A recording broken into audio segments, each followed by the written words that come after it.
ഒരു ഹ്യൂമൻ ബീയിങ്ങിൻ്റെ ശരീരത്തിനും മനസ്സിനും സ്പിരിച്വാലിറ്റിക്കകത്ത് എന്തെങ്കിലും പങ്കുണ്ടോ എന്നുള്ളൊരു ചോദ്യം വരികയാണെങ്കിൽ, സ്പിരിച്വാലിറ്റിയുടെ ആസ്വാദനം തുടങ്ങണമെങ്കിൽ തന്നെ ശരീരത്തിന് അതിനകത്ത് അഭേദ്യമായിട്ടുള്ളൊരു ബന്ധമുണ്ട്.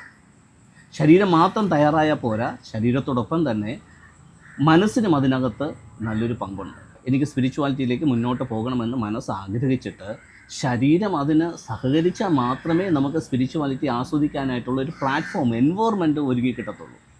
ശരീരത്തിൻ്റെ സഹായമില്ലാതെ ഒരിക്കലും സ്പിരിച്വാലിറ്റി നമുക്ക് ആസ്വദിക്കാൻ പറ്റത്തില്ല.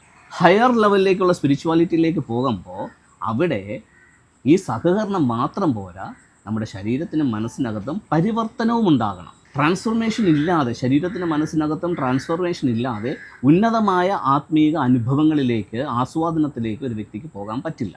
തീർച്ചയായിട്ടും ശരീരത്തിനും മനസ്സിനും സ്പിരിച്വാലിറ്റിക്കകത്ത് പങ്കുണ്ട് എന്ന് പറയാൻ വേണ്ടിയിട്ടാണ് ഞാൻ ഈ ഒരു കാര്യം സംസാരിച്ചത്.